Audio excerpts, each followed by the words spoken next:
categoricals in that. And so I think that's why, for the folks who said, yes, we should think about that, and for the folks who said, we should think about that after we talk about adequacy, I think the answer is yes to both, which is we are going to think about that both now and through revenue, because the answer is you need to do it both ways. There will be weights and categoricals now, and there will be weights and categoricals after there is more revenue added. And so you want to make sure in either scenario you're spending those dollars the right way.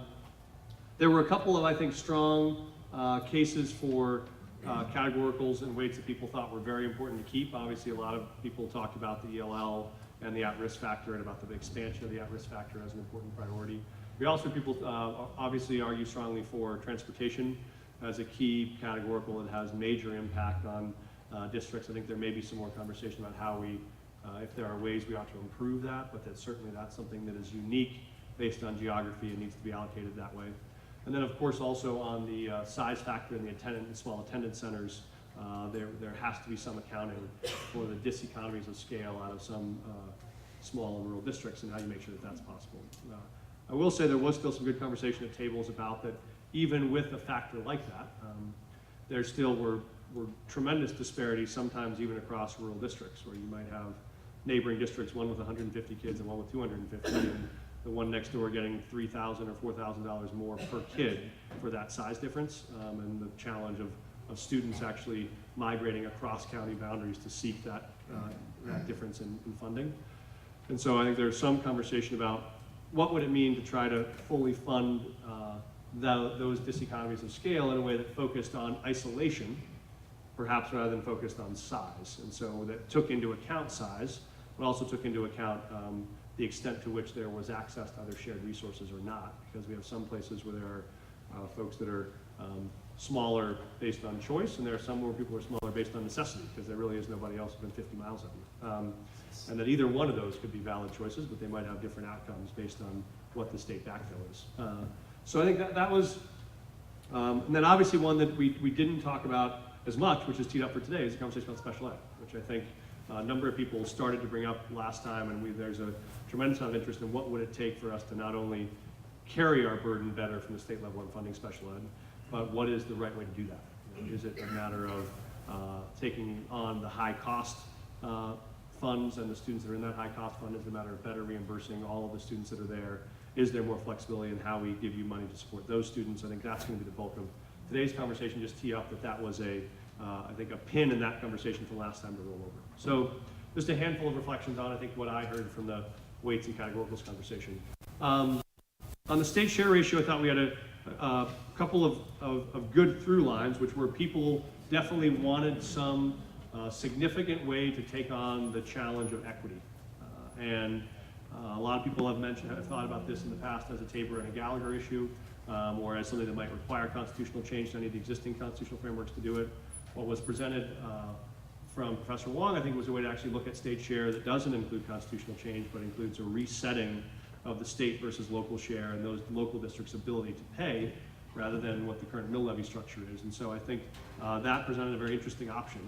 I think for statutory change will be complicated in a number of ways, but I was encouraged by the first step of that conversation and anxious to hear more. A couple things that people raised as potential concerns down that road, which I think we'll have to come back to.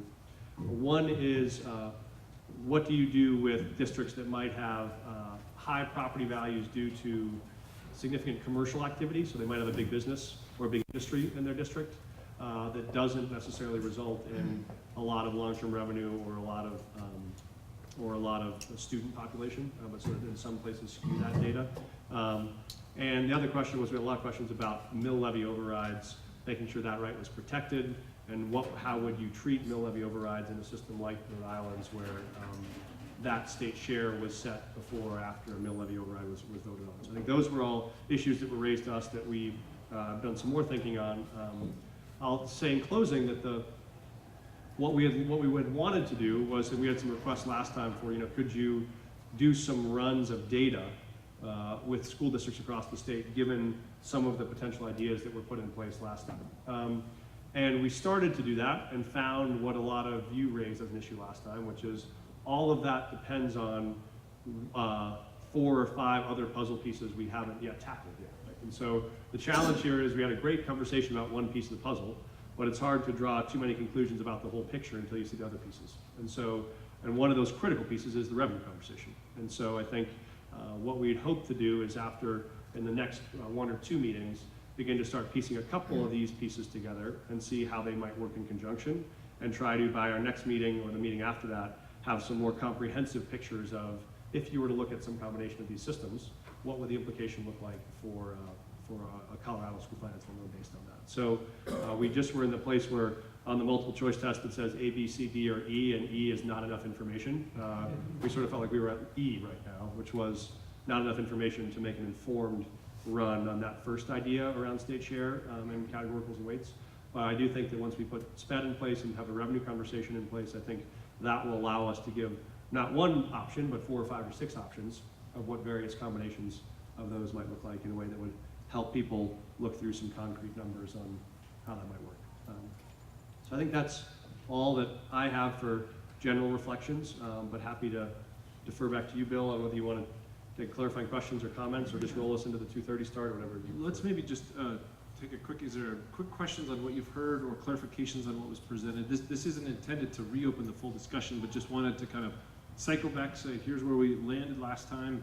And as Mike said, maybe it was my naive hope that we could kind of begin to synthesize and put something forward to advance the cause, but I'm persuaded that seeing those numbers absent of the revenue may do more harm than good, thinking that they're kind of fixed, and it might set in motion a lot of kind of disturbance in the ranks. So as we get that question answered and come back, we promise as quickly as we can put all the pieces together. But knowing, even without the details, maybe there's just some quick clarifying questions, things you wanted to know, or final comments, and we'll move on. Yeah. I guess I think it does mess up the conversation, and I'm the one who brought up the samples. And if you put district names by the district size, so what if you just took districts 10,000, three districts 10,000, one was 80-20 free reduced, one was 50-50, one was 20-80, and then run it several different scenarios. If you had 8% SPED, 10% SPED, something like that to just sort of give you a feel, because if everybody's looking, well, I would get more or less on this, you're not big, we definitely are not far enough.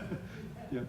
I think it's a great idea, and I also think actually some of the topics are more concrete than others. So actually today's SPED conversation, I am pretty hopeful, based on whatever feedback we get today, that we could try some more concrete runs out of this data. And so why don't we give another shot to that and try and at least get to hypothetical district distributions that would show the idea, and we could certainly try a version of that. It's a great suggestion.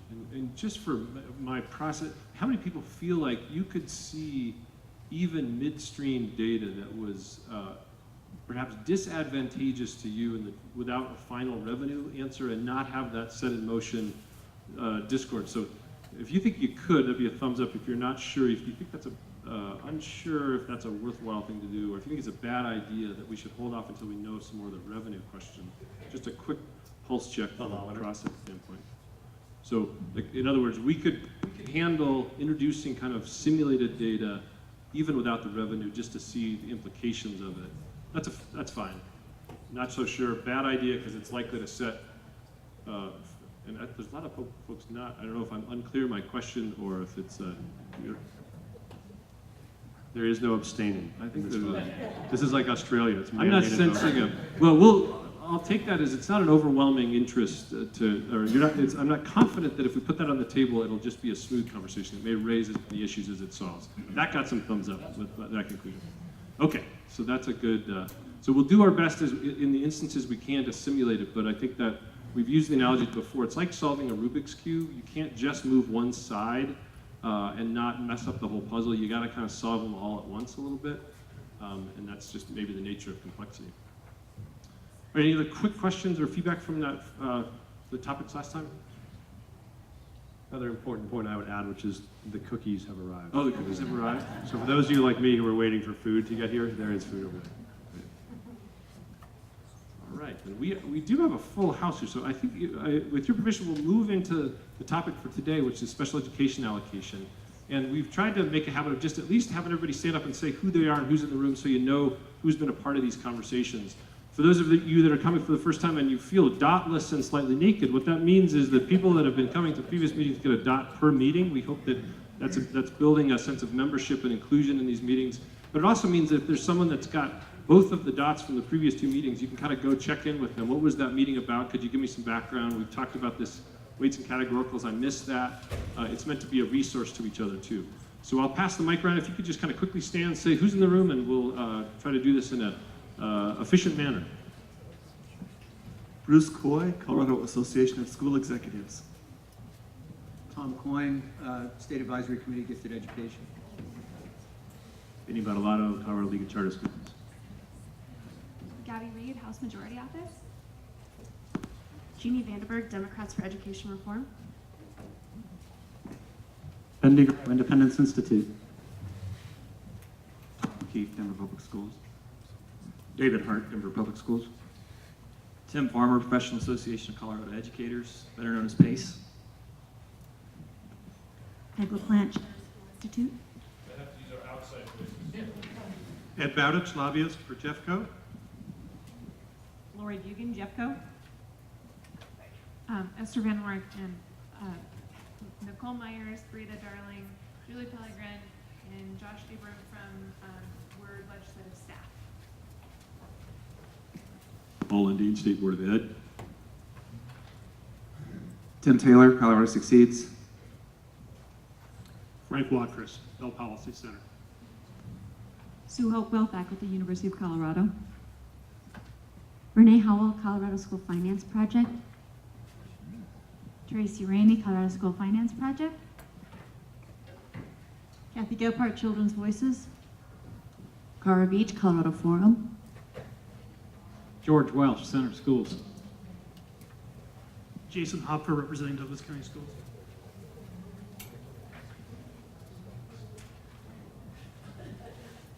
Kim Tenyer, the Autism Society of Colorado. Casey Shea, Great Education Colorado. Katie Fascinello, Tennyson Center for Children. Leanne Morrison, Great Education Colorado.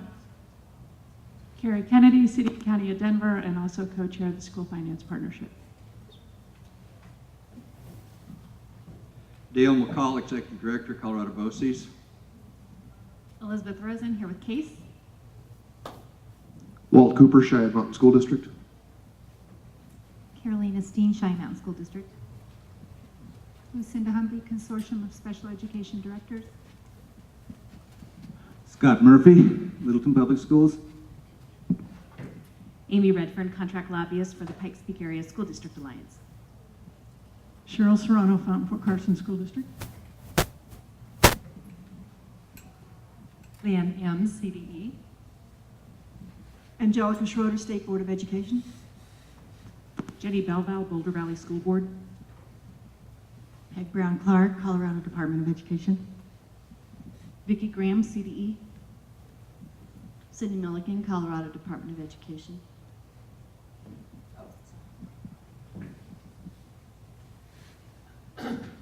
Jesse Uliberry, Democratic candidate for State Senate District 21 and proud parent of a 14-year-old boy. Tony Salazar, Colorado Education Association. John Giardino, Colorado PTA. And I don't know what it means because I didn't even have a name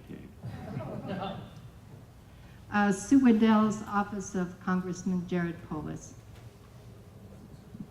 Tony Lewis, Donald K. Foundation. Jane Urschel, Colorado Association of School Boards. Adrian Bradshaw, Aurora Public Schools. Paul McCarty, Hanover School District. Carrie Dahlman, Colorado Education Association. Carol Hedges, the Colorado Fiscal Institute. Rick Walter, Miami Yoder School District. Mike Johnston, State Senate, Northeast Denver, father of three. Shelley Becker, Adams 12 5-Star School District. Tenet Salazar, Contract Lobbyist for Chair Creek Littleton and the Consortium of Special Education Directors. Dan Hunicke, Cherry Creek Schools. Guy Belleville, Chief Financial Officer, Cherry Creek Schools. Diane Doney, Littleton Public Schools. Rudy Andrus, RBC Capital Markets. Mike Warren, Otis School District. Dave Montoya, Poudre School District. Carol Narber, Colorado Gifted Education Coalition. Kayla McGannon, lobbyist for Stand for Children.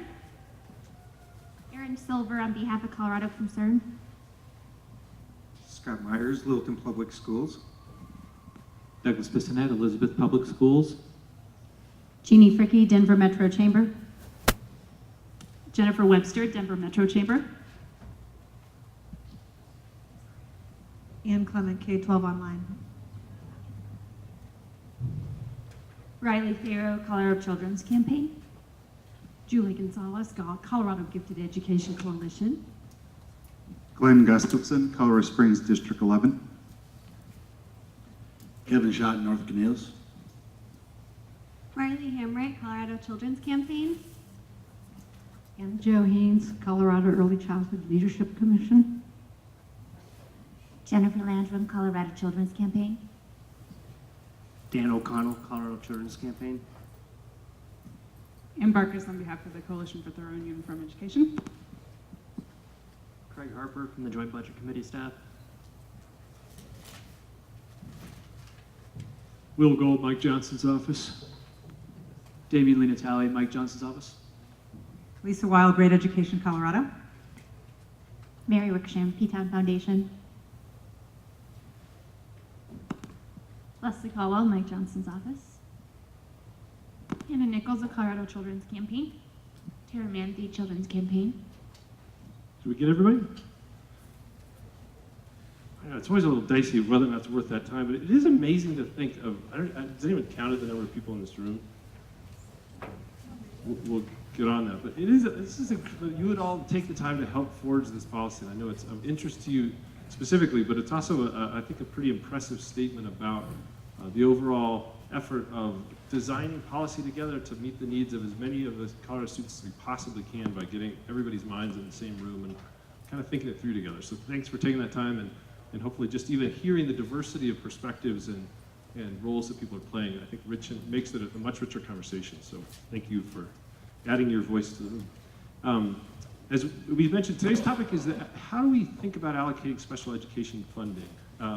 And there's a number of dimensions to it. We'll have kind of a presentation to begin and then a panel discussion to try to work it through and some of its implications, how it plays out, how it's currently done, how it might be done. Hopefully you've got your handout as you came in and that you're growing accustomed to this idea of rather than just having you come, listen, and leave and have the interesting conversations in the parking lot or back at your office, we want to get your best thinking before you go. So before you leave, we're going to ask you to kind of weigh in on if we're guided by the principle from the School Finance Partnership on the front page, which under the topic of special education allocations, the partnership came to the state should provide adequate revenue for districts to address the needs of special education students in a way that does not over-incentivize districts to over-identify those students, and that the state education funding system should fund proactive, research-based early interventions to limit the need for special education services. Those are two of the principles on which the partnership reached a consensus. We're turning those principles into policy through this process, and we want to get your ideas on how to do that. And so to kind of open the discussion and frame some of the themes, I'm going to turn back to Senator Johnston, who will then introduce the team from CDE to kind of walk us through some of the backdrop, what the current policies are, how it plays out. There's obviously a lot of expertise in the room, but I think all of us have some more to learn on that topic. So, Senator Johnston, can I pass it back to you? I'll be very brief. I just think that we're delighted to fantastic presentations I think coming up and a great panel. As we mentioned at the beginning of this, the concept was for this to be an ongoing conversation about best practices and about policy expertise, but also about real stakeholder involvement around implementation on the ground and what was working and what was not working. And so what we've tried to also accomplish throughout the presentation is some balance of that. Last time we had the wonderful East Coast professor who flew out, who's built a wonderful policy system for another state that could fit in some of our counties. But it was a great big idea that we got the chance to wrap our heads around. This time is much more focused on what is the current state framework for special ed funding, how do we currently allocate it, and what are the biggest holes that the practitioners see in the system, what makes this hard for people to navigate currently, and to get some real expertise from this room about what it would take to maybe make that easier to operate, more effective to operate, include both adequacy and efficiency. And so we've broken up today into hearing both from state level leaders who operate and run the system, from district level leaders who have to manage it on the ground, with the idea that this will help us surface what we think the best next steps are around special education funding. And so I think a good example of what we're after in terms of local and national expertise and practitioner and policy ideas in the same time. And so looking forward to it. I think, is it Peg and Leanne, or is it the two of you all that are coming up? Great. So need no introduction, but thank you for the wonderful presentation you put together. Thanks for your time. And I will turn it over to Peg and Leanne, who are both assistant commissioners for public school finance and for exceptional student services, and so know this system better than anybody else. And so thank you so much for being here and for your presentations. I'll welcome you all.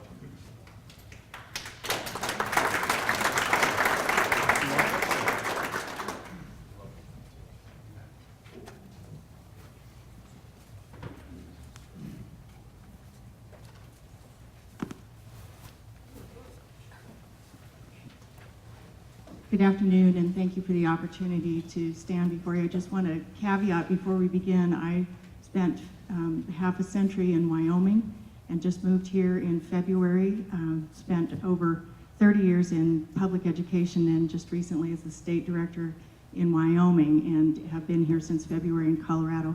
So I am not an expert on the Colorado finance system, but I do feel like I bring a good deal of background on special education, so hope to walk you through some information that can give you a base and understanding for special education in general. To begin with, Leanne and I wanted to share with you our vision and mission at the Department of Education, and I think you can read this, so I don't need to read this to you, but I think it's important to understand that we're about all students in Colorado. Again, we'd also like to just remind you of the goals, and I know this is a lot of information on one slide, but I wanted to point out to you that Leanne and I are going to be really focusing on goal number 1, which is preparing students to thrive in their education in a globally competitive workforce. If you look at bullet number 2, the entire department right now is focusing on the increasing the achievement for all students and closing achievement gaps. So we will focus our conversation today on what it is taking the state of Colorado to look at those children that are most likely to be academically behind their peers. And also look at number 4, the best education system in the nation. And the resources that we bring to bear in Colorado are not just about money, but certainly that's a piece of that. So we'll be talking about that as well. We're in the process of looking at data across the department in terms of being able to truly identify those achievement gaps, not only at the AU level, the administrative unit, but at the district and at the school, to begin to determine where the gaps are and what the root cause is for the lack of progress especially for our students with disabilities.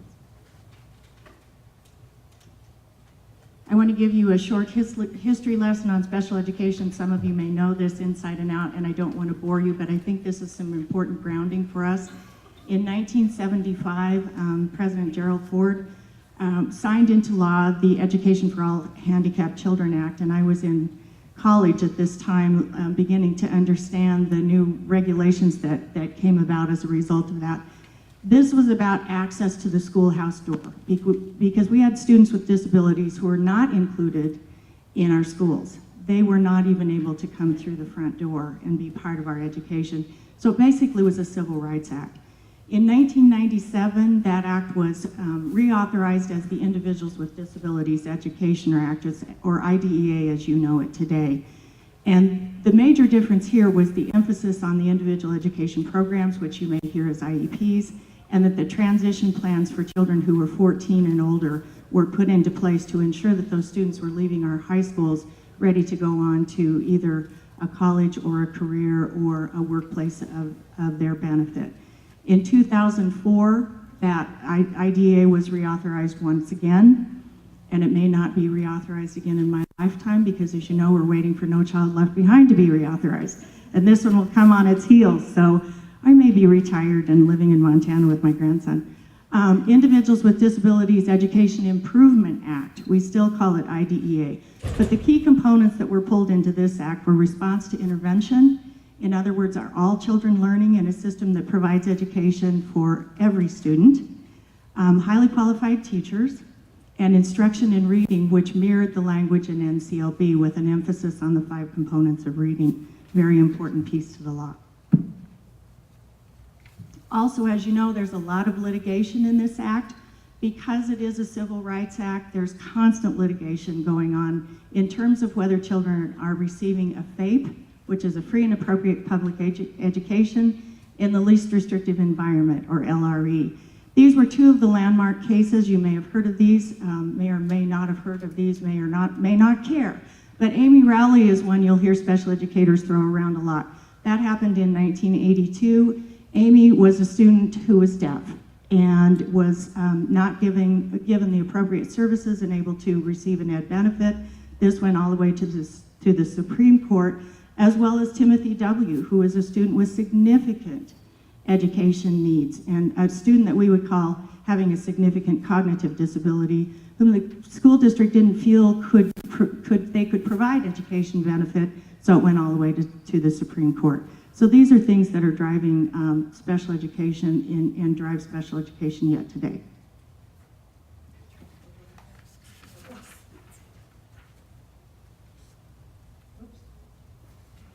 There are several requirements, as you know. When we receive federal funds, there are always a lot of strings that go with this, but these are some things that I think are important for you to understand. At the state level, we're allowed to keep a portion of the funds that come in federally from the U.S. Department of Ed, the Office of Special Education Programs, in order to meet the requirements statewide for administering this program.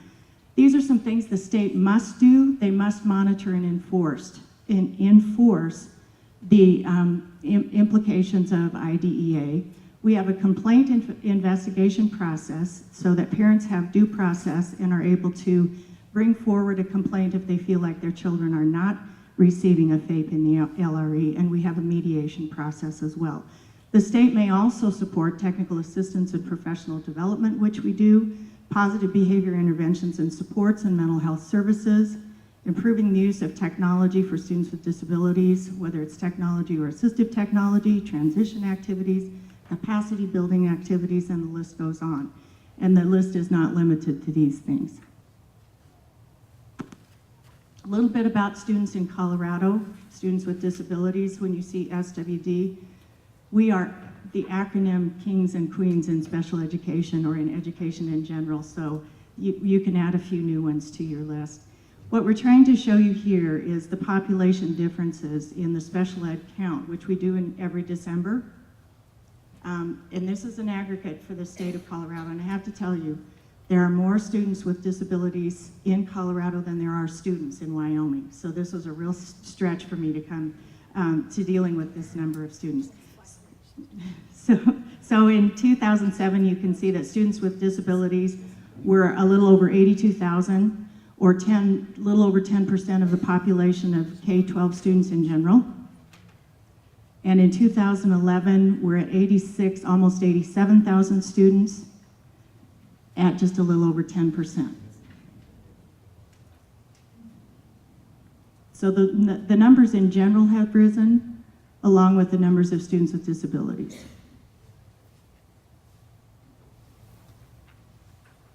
The number and percentage of changes per disability, I think, is an interesting thing for you to see. And I know this slide is really hard to read, but these are the disability categories: significant limited intellectual capacity.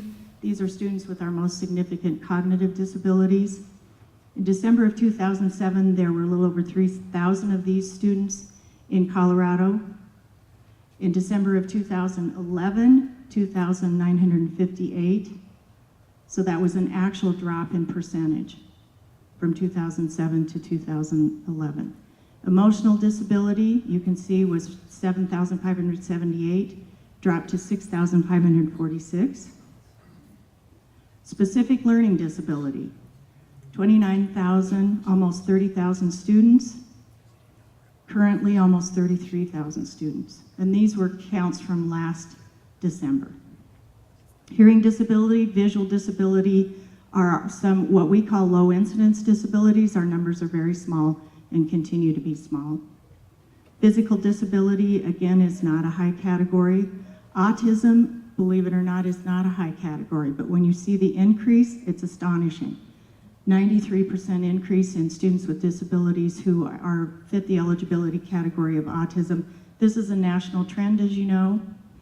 And if I could tell you why that was happening, I would be speaking all over the country and not standing here in front of you. I would take my show on the road. Traumatic brain injury is another category, not very many students. Speech language impairment is our second largest category at 20,000. Has dropped a little in 2011. Deaf-blind is a very small category, only 29 to 21 students across the state of Colorado. Multiple disabilities means that there are two concomitant disabilities, neither of them being the reason that the child is struggling. They both play a critical role, and those numbers are small as well. Preschooler with a disability has stayed pretty flat. An infant and toddler with a disability, which is a Part C program in another agency, is also a low identification rate.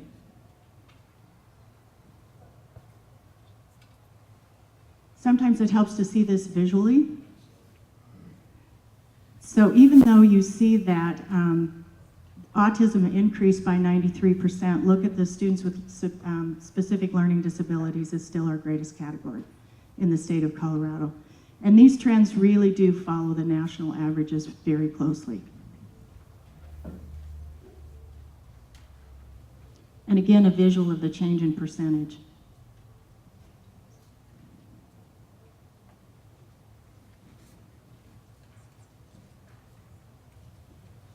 Here, this slide just shows you an overlap of these students. These are our students that we are most concerned about as we're talking about closing the achievement gap.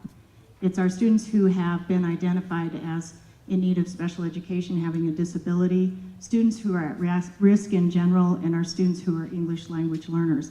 Something that I would just like to say is that I think it's important to remember, if I could draw one more circle on this chart, it would be a giant circle that goes all the way around all three of these, which would say general education. Because these students are part of our general education system, and I think it's really critical to remember that. This was yours? Okay. Administrative units, this was one of the big differences for me in coming from Wyoming, where we had 48 school districts, to coming to Colorado, where there are 178. And the services for students with disabilities and those who are gifted and talented are provided through our administrative units. Administrative units may be one of the following. It may be a single district. Denver Public Schools would be an example of that. It may be a board of cooperative services, which provides services to multiple districts. And there are board of cooperative services that may provide as many services to as many as 21 school districts in the state of Colorado. Those are those little bitty rural school districts that I truly do understand. The Charter School Institute stands as its own administrative unit, and there are 56 administrative units that incorporate all 178 school districts. And these AUs, like I said, provide the educational services. So when the funding comes into the state of Colorado from the federal government, and Leanne will talk more about this, the funds flow through the state directly to the AUs. And the AUs then work to make sure that the provision of services in each school district are provided to children with disabilities. Is this one? I'm going to give this over to Leanne. Thank you very much. And thank you all for letting us be here today. We really appreciate it because we feel like it's a very good grounding in some base information that everybody can understand. So even though I'm sure that all of you know it, it's good to be able to speak to a large group like this, so thank you. Special education funding basically is made up of 3 different pots in the state categorical funding, IDEA federal funding, and then of course the local funds. So the categorical funding, that's provided through the annual appropriations for the expenditures related to the special ed services. And one of the things that Peg was alluding to, that I'm going to hone in a little more, is that all of this funding, federal and state, is supplemental to the general education program and shall be above and beyond what's provided for students' basic education. So we talk about excess costs, and the categorical funding and the IDEA federal funding is really in support of the excess costs related to providing the services to the special education students. And of course, there's the supplement the state and local and other funds from the IDEA federal funding. So in the state categorical funding, that is set through the long bill, and Julie and her staff will be talking more about the categoricals in Amendment 23. You can see the amounts there from 2009-10 up through 12-13. This year it's approximately $134.7 million. And this categorical then is broken into 3 different pots. So you've got the Exceptional Children's Educational Act, ECEA, that's about $120 million. You've got the High Cost Pool, which is $4 million. And then you've got a small carve out for child find activities, educational orphans, and administrative law judges. Then again, the categorical appropriations in aggregate, when you're talking about all of the categoricals for transportation, GT, voc ed, IDEA, all of those have to increase each year by inflation. It doesn't necessarily mean that the 134.7 is going to increase by inflation. It's all aggregated, and then the legislature decides which categoricals are going to get the increases. But we'll hear more about that. ECEA, the $120 million, is basically distributed on the following basis. You have Tier A students and Tier B. So Tier A, you receive $1,250 per student for each student receiving this special ed services. That amount's been the same since 2006, 2007, and it is set in statute. So we have also a special education fiscal advisory committee, and they can recommend to change that amount. And I'll go more into them in a little bit. Tier B students, and you can see the listing of disabilities that fall into that Tier B, they can receive up to a maximum of $6,000 per student, depending on the appropriation. So you first fund all of the students at $1,250 out of the $120 million, and then what is ever left is prorated amongst all of the Tier B students. So the illustration here, for 2010-11, we had 84,000 students in the Tier A category. They received $1,250 for $105 million. Tier B, you've got almost 19,000. The proration amount there was $947. That was the amount that was left over from the appro that could fund those students. So if we were to say, how much more would be needed to bring all of those students up to the $6,000, we'd need an additional $5,000 per Tier B student, or another $95.7 million to bring up the total appropriation to $218 million. So Tier B currently, or in 10-11, it was prorated at 15.8% of that $6,000. That's the amount that was left. The other way to look at that is to say, out of the 18,950 students, 15.8% of those students were funded at $6,000. So 2 ways to look at it.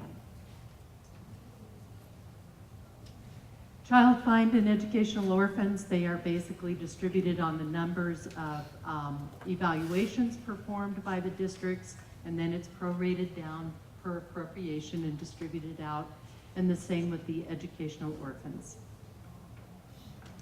So going into the CFAC, I'm going to call them CFAC so I don't trip over my words. They were established through House Bill 06-1375. And you can see some of the responsibilities listed here, but they basically have the the responsibility for developing the process and the application process for districts to apply to the high-cost pool. And the high-cost pool is the $4 million that's set aside, and I'll speak to that a little bit more in the next couple of slides. They also review the applications, and they make recommendations to the state board for that funding, and then also the committee makes recommendations regarding the future of funding special education. And we have the link there to the November 2011 report. I think that this is going to be posted up on the workspace so that you can go and read that report if you so desire. There is a lot of very good information in that report. So the high cost pool, you've got two splits in the high cost pool. You've got in district and you've got out of district. Each one of those is $2 million each. And so an in-district application would be for those students who are in district, going to school in district, but they may have some very intensive support needs. So they may have a one-on-one para. They may have intense nursing needs or equipment or transportation, things like that, but the district is able to serve them within their district. The threshold for those applications is $25,000. So the district needs to go through their costs, and it's a very extensive application process.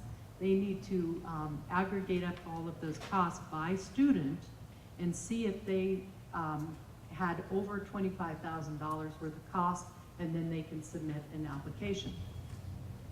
The same with out-of-district students are those students that a district needs to send away from their district. They may not have the capacity to serve those students in-house.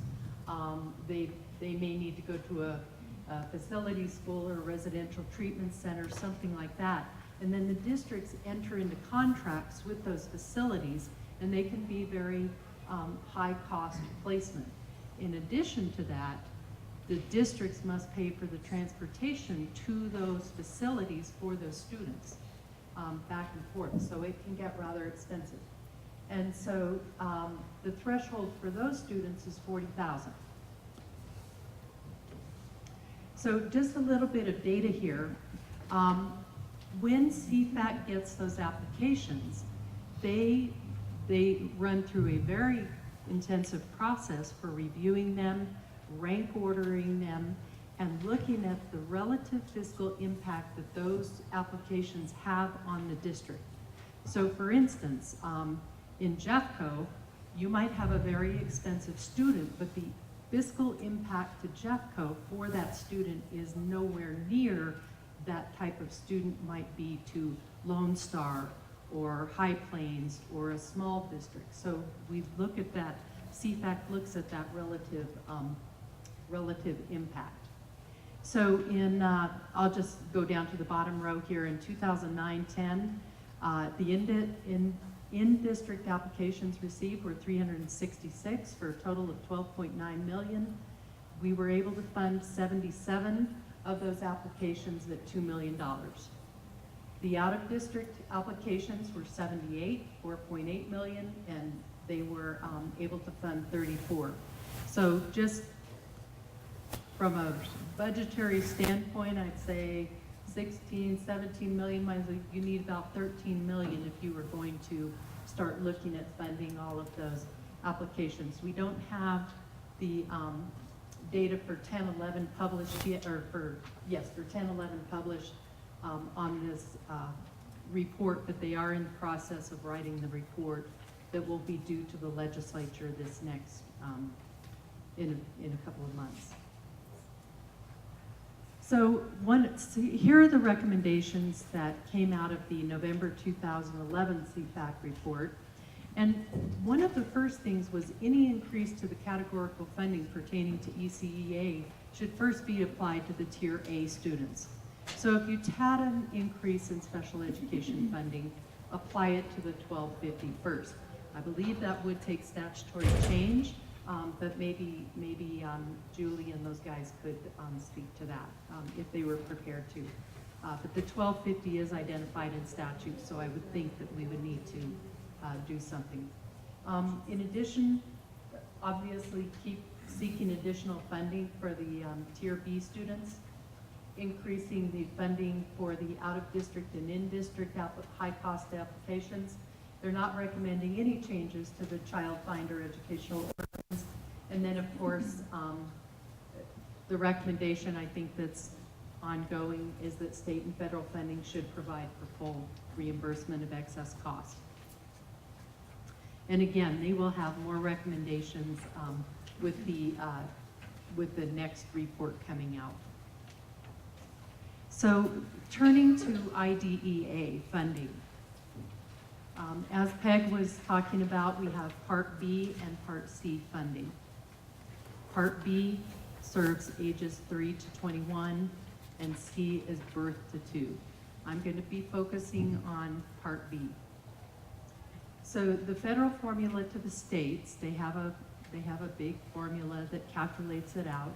We receive approximately $154 million per year.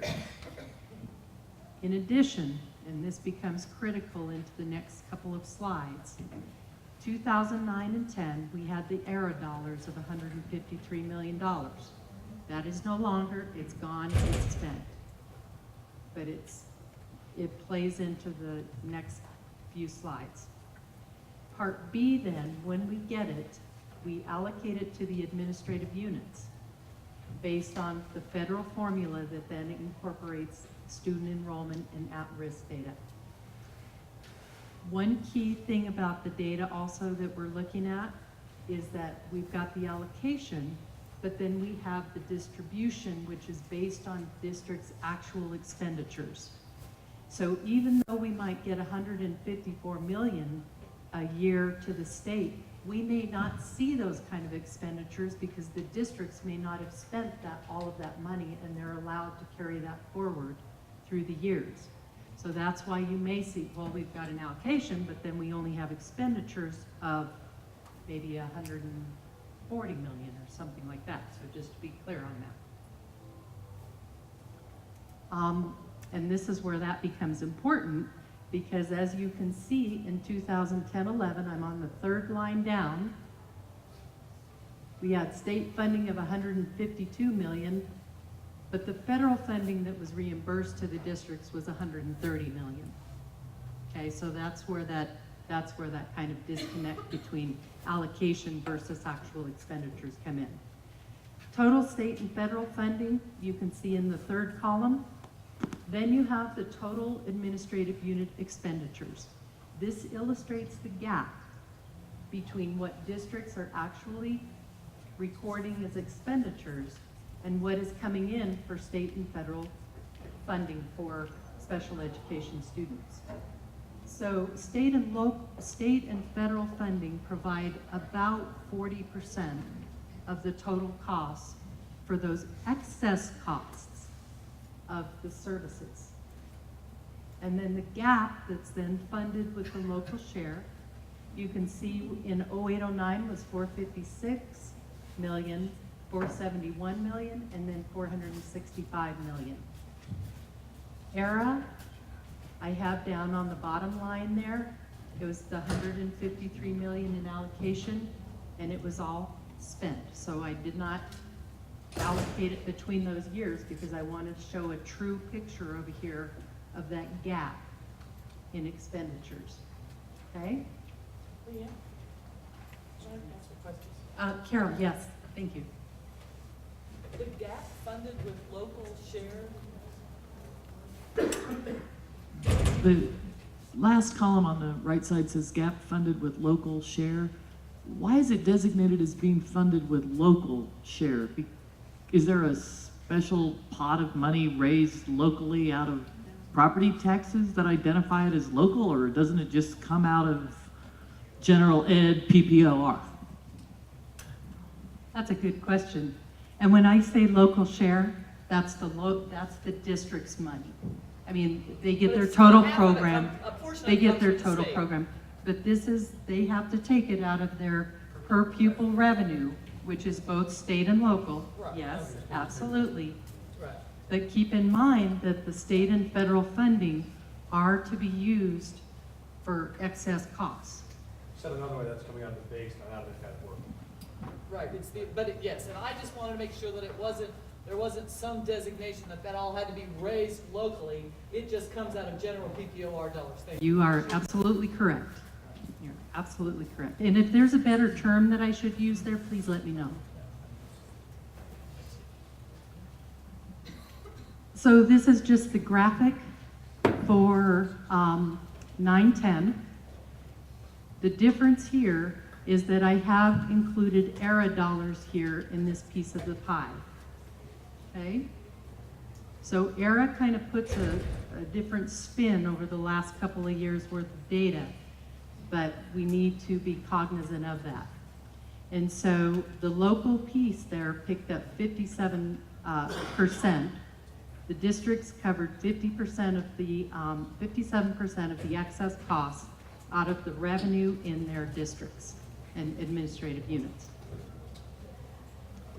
So one of the things that we were asked to do when we were preparing this is kind of profile two different administrative units. So I've got Jeffco over there on the left, and then East Central BOCES. Peg was talking about BOCES, and they have 21 member districts. And if you think of East Central BOCES and drive out to Lyman and think of those districts out along I-70, you can kind of picture the districts out there. The membership, Jeffco is 86,000, East Central 9,000. You can see their percentage of special education students is within 2 percentage points, 9% versus 11. And then their expenditures as reported through the automated data exchange that we have at the state.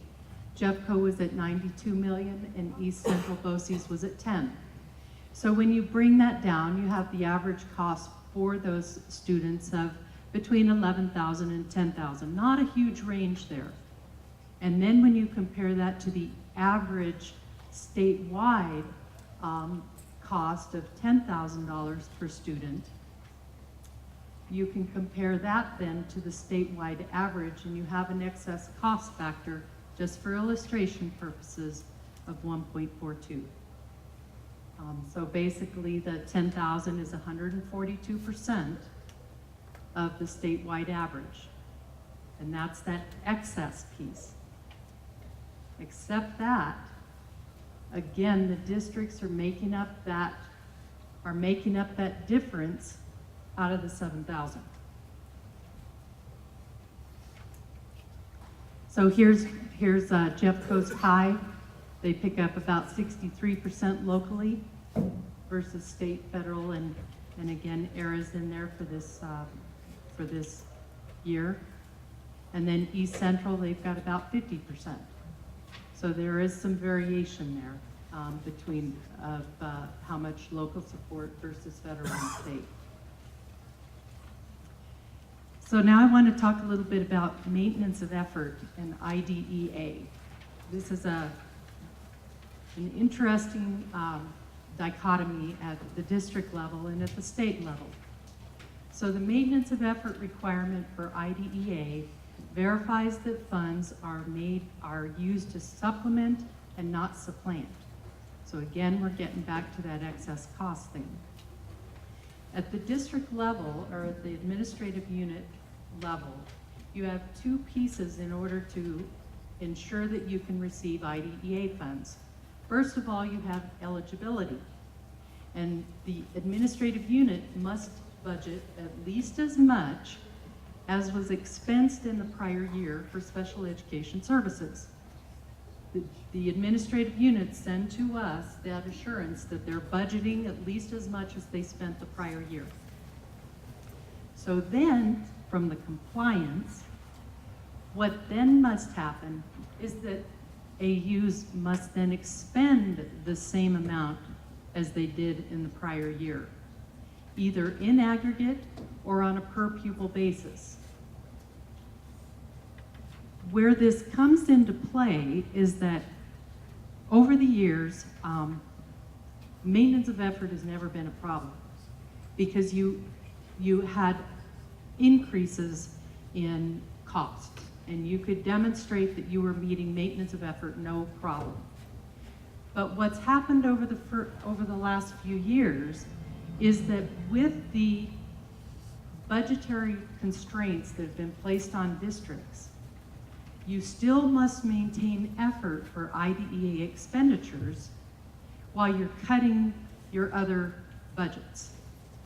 And it's become a very difficult thing for districts to maintain effort at the same time cutting their budgets. And I think probably we'll have some panel discussion on that too. Leanne, is the penalty a proportionate share of the amount of federal funds that have to be returned, or is it that the district loses all of the funds? What is really the penalty? Oops, sorry. Okay, so the penalty. Yeah. So let me talk to that for just a bit. So districts can lower their maintenance of effort for exceptions. And the exceptions are very few and far between, but there are some. So first of all, you have a voluntary staff departure. So you have a well-seasoned teacher who decides to retire at the top of the pay scale, and that person is then replaced by a young teacher coming in, or less experienced, however you want to say that. And there's salary differential.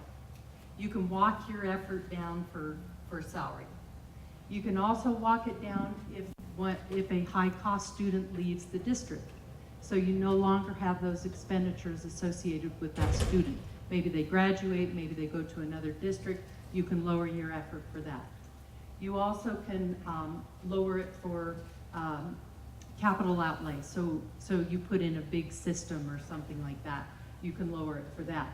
But then if you're not maintaining effort, whatever that differential is must be sent back to us, and we have to replace it. We have to send it back to the feds. So it's a very serious problem that's raising its head. We have had some districts who have been in that boat where they have not been able to maintain effort, and they have had to write checks back to us. So it's a serious issue. In addition to the district and administrative unit requirement, the state also must maintain effort. So the state in aggregate also has to spend the same amount that it did in the prior years. However, with Amendment 23 requirements, we've been able to demonstrate that we have been able to do that. So the other piece of data that we were asked to provide is kind of a timeline on data collection and distributions. And I'm sorry, Guy, did that answer your question?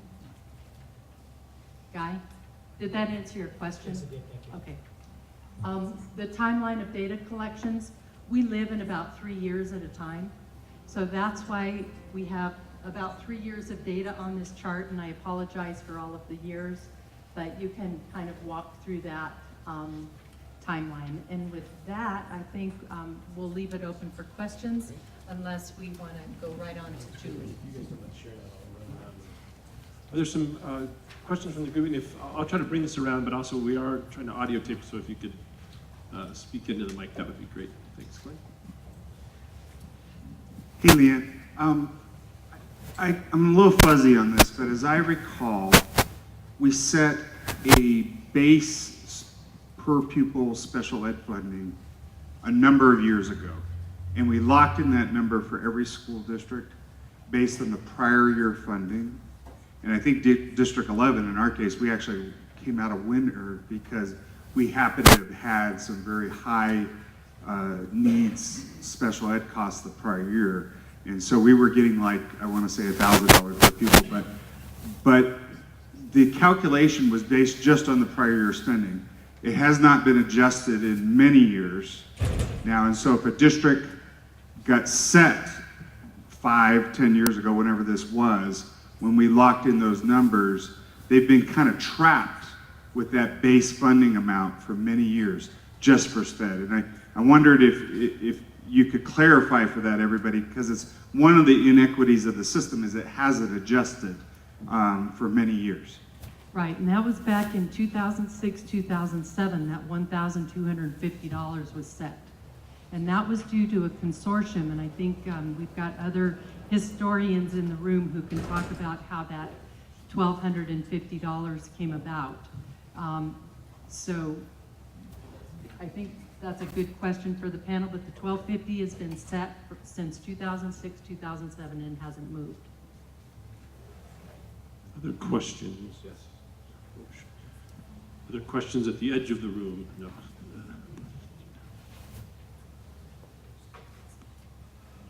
This really isn't a question, it's just a comment, but I'd like to tie back to the last presentation.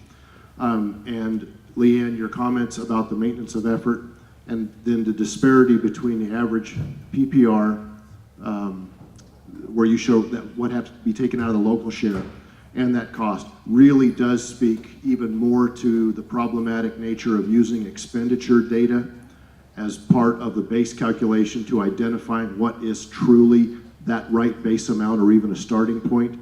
If nothing else is problematic about using expenditure data as the calculation, the maintenance of effort combined with present negative factor and declining total appropriation really makes that problematic. I just think that needs to be noted. It's helpful to kind of flag some of the themes that we'll talk about in the small groups. I can share this microphone. So I have a question about, this is fantastic, by the way, thank you. Really, really helpful. I have a question about the high cost fund. Two questions, which are, one, so when someone applies and gets their application funded, presumably you then cover the entire cost of that student, right? So if it was a $70,000 cost, and they had to get to a $25,000 threshold to apply, you don't cover from 25 to 70, you cover from 0 to 70. Is that right? And the second is, would that student already be in a tier B category where they were spending $6,000, or they were getting $6,000 for funding initially, and then if so, is the coverage from 6,000 up to 70, or is it 0 to 70? And then, sorry, the third question is, just on the, but they're all connected. On the high cost, like as someone who used to run a facility school, you have listed here only 78 out-of-district apps that are received and accepted for high cost fund, but there are hundreds of kids in facility schools around the state. So are they accounted for someplace else? I'd just be curious where all those kids are coming from. So let me speak to the way the funding or the applications kind of work first, is that we receive the applications in, and please correct me if I'm wrong, because I haven't sat on the committee for a couple of years, so I'm stretching my brain back. But first of all, I know that we looked at the actual expenditures, and then we subtracted out the revenues associated with that student, which would have included any tier A, tier B, any federal funding, so we get down to kind of a net. And then we say, out of that, what exceeded the $25,000, okay? So it is only and so, over 25. Yes, you would, isn't that right, Lucinda? Don't we, No, you don't, it's funded at 100, revenues are deducted. after revenues are deducted, but you have to meet that threshold first. Yes. And we could get some clarification on that. I would rather tell you correctly. But districts are on the hook for the first 25. If your application is granted, then you fund all the way back down to the 6 they would have gotten for tier B. Two variables in what you just said. After revenues are deducted. The revenues would just be tier B or tier A funding. And IDEA. Right. Yep. And it's only allowable expenses, so they have to be proven in the application, They have to be proven in the application that they're above and beyond what you'd have normally in place for that, for your children with disabilities. Thank you. Thank you, Lucinda. Other questions or comments? Could you just address the facility school? Oh, I'm sorry. Facility school the question. facility school number, I don't even begin to know the answer to that question. We just know that we've gotten those kind of applications from districts, and it may be one of the things is that that's a high threshold to meet of $40,000. So it may be something like that.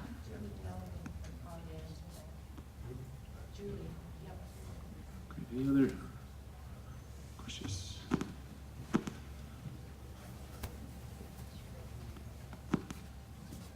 So I would say this is a sort of a layman's question. Originally, when IDEA, or whatever it was called back then, was passed, there was the expectation that it would be 40, 30, 30%. And that's not happened. Neither the state in Colorado nor the feds have funded the original intended amounts. Should the feds come forward, would that affect maintenance of effort if they were to go from 17% to whatever? I get confused as to what additional funds can't supplant and which ones can. The same issue might occur here in the state if in fact we could have that discussion. And I'm not sure I heard all of that, Angelica, but the federal funds do not figure into maintenance of effort. The maintenance of effort is the state and local that's calculated for the excess costs for providing services. So the federal doesn't become part of maintenance of effort. There's an expectation that every school district has some share of state and local funds that they provide excess services to, excess cost services for students with disabilities. Vicki, do you want to answer that too? I just wanted to add to that one of the allowable exceptions for reducing maintenance of effort at the administrative unit level is if there is an increase in federal funding, which I believe is the scenario you're talking about, as long as the administrative unit meets the requirements set by, is it you guys? The SSU sets those? So as long as their determination meets requirements, they are allowed to reduce their maintenance of effort by half of the amount of the federal fund increase. Right, that's true. Good point. I love it when we have that specific expertise sitting at the same table. Peg, I'm going to make this a simplistic question. I've heard over time people say that in Colorado we've over-identified kids with disabilities, and some people thinking if we just wouldn't identify so many kids, the costs would be reduced. Could you speak to, based on your role in on the national level, could you speak to our identification rates in Colorado compared to other states? Sure, I'd be happy to. I don't know how scientific this is, Lucinda, but I can tell you, coming from a state with about 15% of the general population is identified as being students with disabilities, and coming to Colorado where it's 10%. Colorado sits at the very bottom, I think just above Texas in their identification rate of students with disabilities. So our identification rate in this state is quite low, and quite low in comparison to the national average. So that doesn't seem to be an argument that would hold water. And Barbara checked against the national OSEP, and it was 13% nationally. And that's about right. All right, so we wanted to just add one other layer to this conversation, and I'll bring in Nicole Myers from the Office of Legislative Services, Legislative Legal Services. So there's a funding. Oh, and if you you want to? Yes, you guys don't mind, just in case there's a couple of follow-up questions. Okay. Sorry to release you. Well, we've got you. But there's a legal dimension to this too as well. So Nicole's going to share a few more points to kind of add to the mix. Good afternoon, everybody. I'm Nicole Myers from the Office of Legislative Legal Services.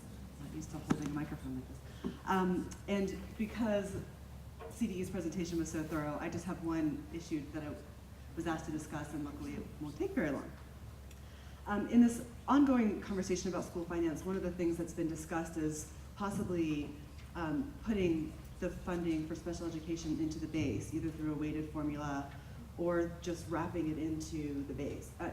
Putting the special education formula into the formula rather than having it as a categorical. The Office of Legislative Legal Services was asked what obstacles, if any, there would be to putting special education funding into the formula. So as you all know, special education is currently funded as a categorical. Amendment 23 specifically defines special education as one of the categorical programs. In our opinion, there's nothing in state statute or the state constitution that would blatantly prevent the General Assembly from funding special education through the formula, regardless of whether it was through a weighted formula or in the base. However, pursuant to Amendment 23, the state can't reduce the total amount that's appropriated for categorical programs. And the funding for categorical programs has to increase each year by at least the rate of inflation. So for this reason, the General Assembly would not be able to take the categorical program money that it currently uses to fund special education and just sort of swap it out and use it in the formula. You can't change categorical program money for formula money. So absent a change in the state constitution, if the state decides to fund special education through the formula, either through the weighted structure or in the base, it would have to be done with a new source of money or from money that's freed up from other changes to the formula. And there's been some discussion, this Senator Johnson mentioned at the beginning, about changing the formula that might free up some money that could be used for special education. Amendment 23 does not specify the amount of money that the General Assembly is required to spend on each categorical program. But our read of Amendment 23 is that it does require that some money is spent on each of the categoricals listed. So the General Assembly could redistribute some or most of the money that it currently spends on special education to the other categorical programs. And then because the General Assembly would still be required to fund some special education as a categorical, you could take a specific program, such as the high-cost grants, or the educational orphans, or the state's Part C child fund requirements, and fund those as a categorical.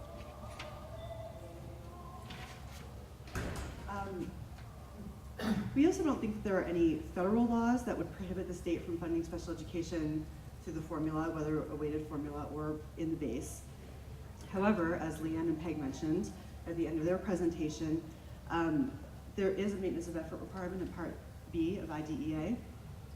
It specifies that a state can't reduce the amount of state financial support services for special education and related services for children with disabilities below the amount that it spent in the prior fiscal year. If the state fails to satisfy that requirement in any fiscal year, the state's Part B funding for that fiscal year will be reduced by the amount of the shortfall. So while this provision certainly does not dictate how states provide state funding for special education, it does raise the question, at least in our minds, regarding how special education monies would be tracked in the case of a new formula for the purposes of the maintenance of effort. If the state used a weighted formula, it seems that it would be fairly easy to track that because you'd be able to identify the amount of money or the percentage of money that's being dedicated to special education funding, just the way we do now. However, if the funding for special education is completely rolled into the base, it may be more difficult to track what's dedicated to special education and what's dedicated to every other program. For example, if in some future school finance formula, the state were allowed to decrease the base, we just wonder how the state would prove that you're not decreasing the special education portion of the base, you're just reducing some other portion of the base, and that you're maintaining your effort for special education. We don't know the answer to that question. We recognize that there's probably an answer to that question, but we just wanted to raise it as something to keep in mind as this conversation about special education moves forward. And before I turn it back over to Leanne, or I'm not sure who I turn it over to next, but I just wanted to address an issue that you brought up, Leanne. Changing the amount of money that goes to either Tier A or Tier B would require a statutory change because the amounts are specified in statute. So any follow-up questions on the points that Nicole just raised about the kind of mechanics of changing either how we account for it, where it fits the overall totals? Is it possible to get a copy of what Nicole's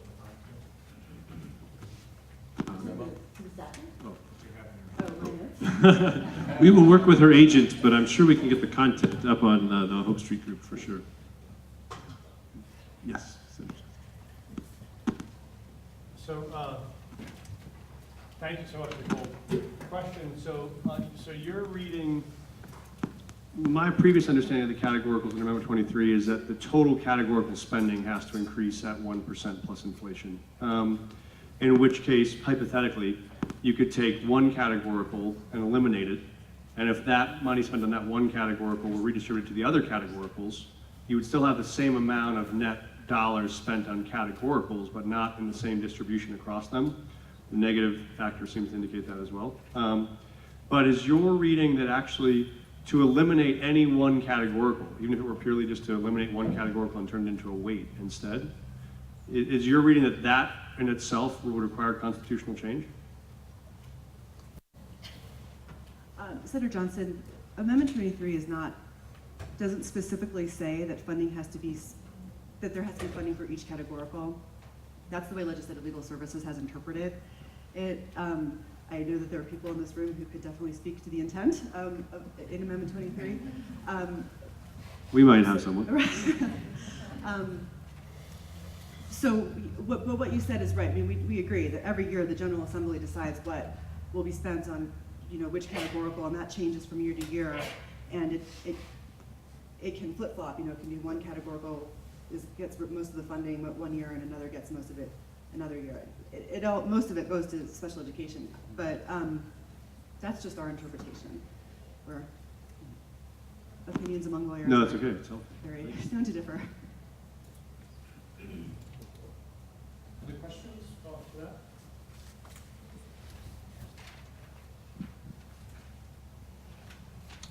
All right, well, how about a round of applause for starting us off here from our presenters.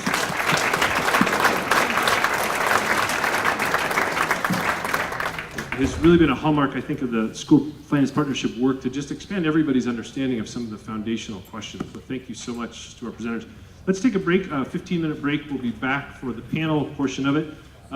There are some refreshments over here and a chance to kind of talk with the folks at your table about what you've heard so far. So we'll start in about 15 minutes. Thanks.